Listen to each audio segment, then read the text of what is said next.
Hello दोस्तों, कहानी सुनेंगे तो प्लीज़ चैनल को सब्सक्राइब करना ना भूलें।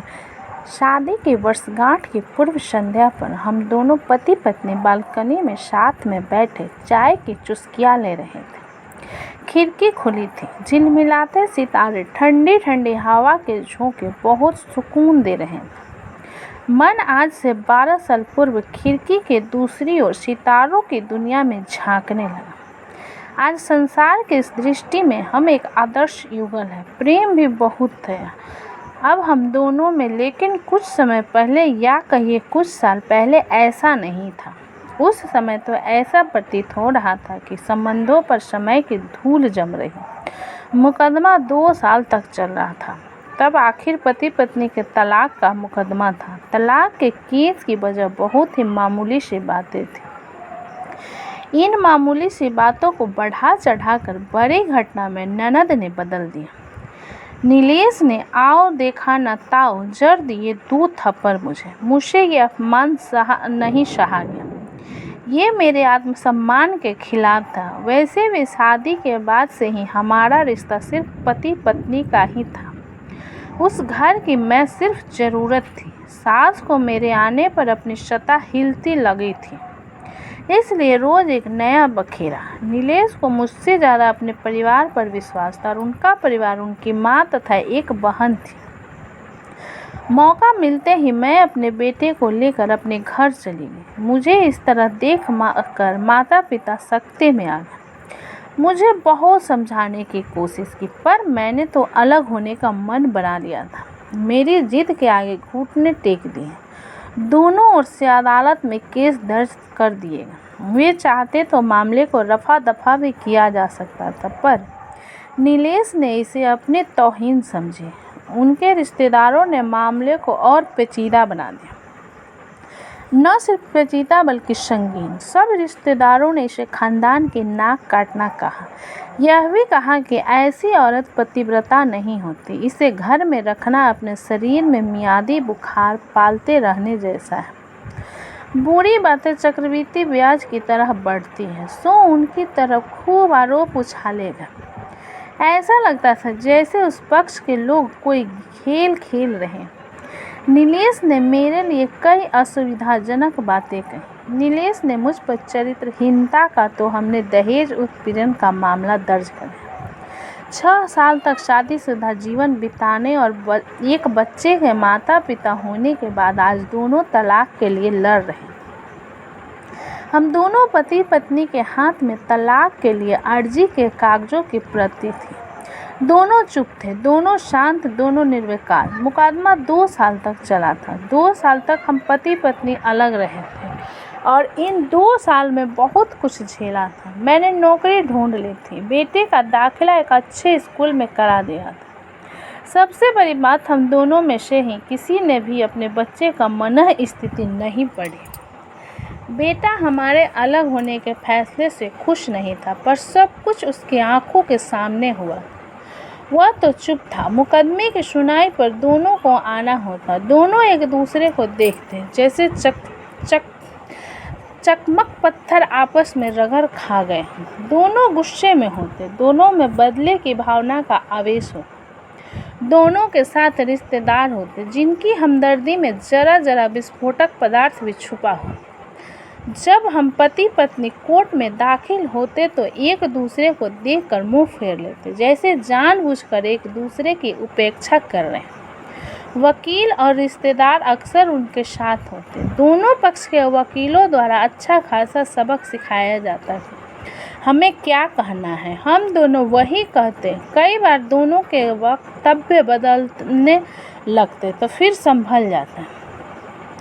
अंत में वही हुआ जो हम सब चाहते थे, यानी तलाक की मंजूरी। पर थोड़ा सोचने का समय दिया गया। पहले उनके साथ रिश्तेदारों की फौज होती, धीरे धीरे ये संख्या घटने लगी। नीलेश की एक तरफ के रिश्तेदार खुश थे, वकील खुश थे, पर मेरे माता पिता दुखी थे। अपनी अपनी फाइलों के साथ मैं चुप थी और नीलेश खामोश। यह महज इत्तेफाक ही था। उस दिन की अदालत की फाइनल कार्रवाई थोड़ी देर से थी और अदालत के बाहर तेज धूप से बचने के लिए हम दोनों एक ही टी स्टॉल पर बैठे थे।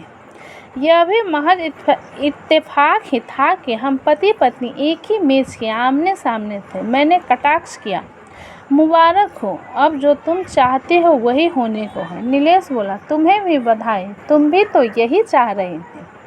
मुझसे अलग होकर अब जीत जाओगे, मुझसे रहा नहीं गया। और मैं बोली, तलाक का फैसला क्या जीत का प्रतीक होता है? नीलेश बोला, तुम बताओ। पर मैंने जवाब नहीं दिया। मैं चुपचाप बैठी रही और बोली, तुमने मुझे चरित्रहीन कहा था। अच्छा हुआ अब तुम्हारा चरित्रहीन स्त्री से पीछा छूटा।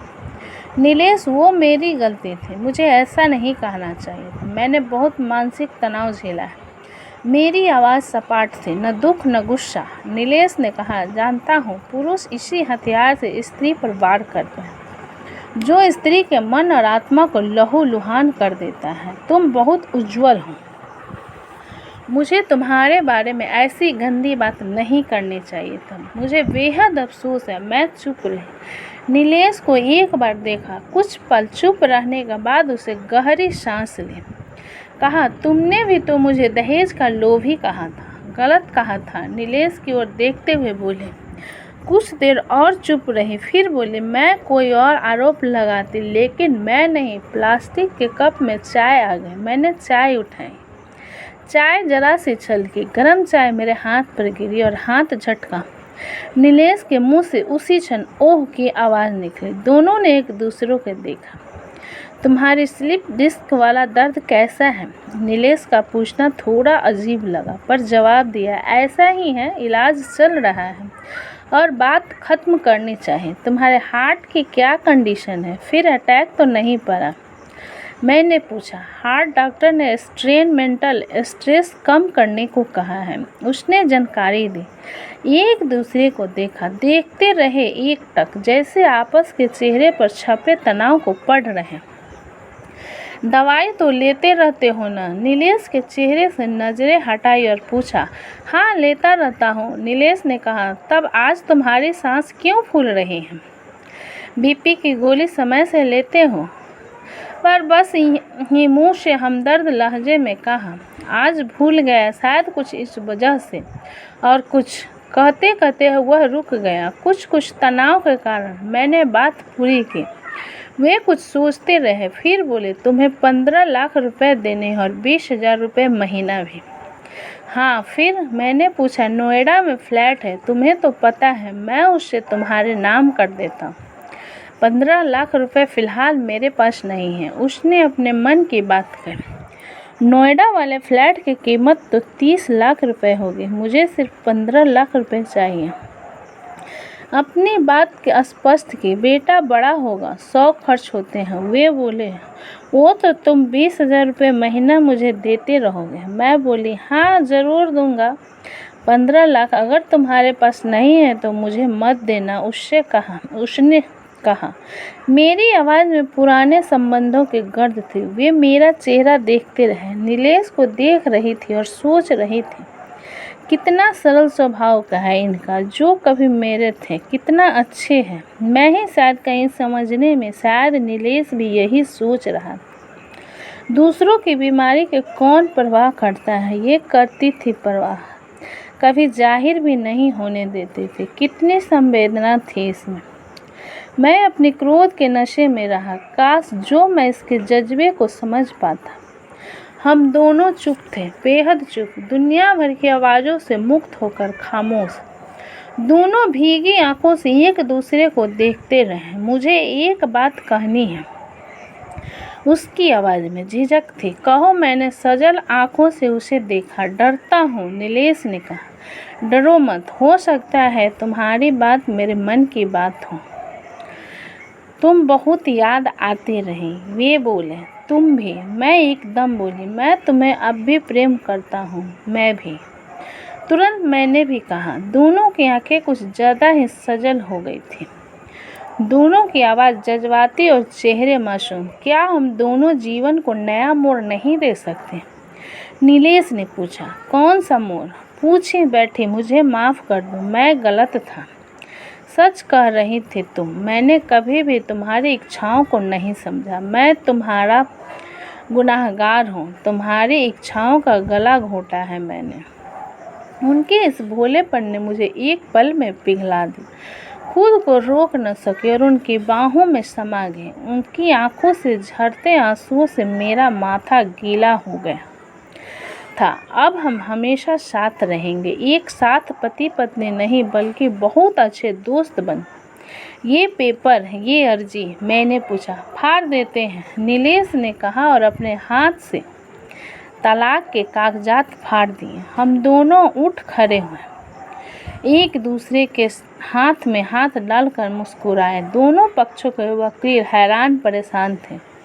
दोनों पति पत्नी हाथ में हाथ डाले घर की तरफ चले गए। सबसे पहले हम दोनों मेरे घर आए, माता पिता से आशीर्वाद लिया। आज उनके चेहरे पर एक संतुष्टि की रेखा थी। 2 साल बाद माँ पापा को इतना खुश देखा था। फिर अब हम बेटे के साथ इनके घर, हमारे घर जो सिर्फ और सिर्फ पति पत्नी का था, तो दोस्तों का था। वक्त बदल गया और हालात भी। कल भी हम थे और आज भी हम ही, पर अब किसी करवाहट के लिए कोई जगह नहीं। ये अनोखा संबंध है, पति पत्नी के रिश्ते से भी कुछ ज़्यादा खास। तो दोस्तों, आज की ये कहानी कैसी लगी मुझे कमेंट में ज़रूर लिखें। अच्छी लगी हो तो प्लीज़ चैनल को लाइक करें, सब्सक्राइब करें एंड शेयर करें। कहानी अच्छी लगी तो प्लीज़ चैनल को सब्सक्राइब करना ना भूलें। अपना कीमती समय देने के लिए धन्यवाद।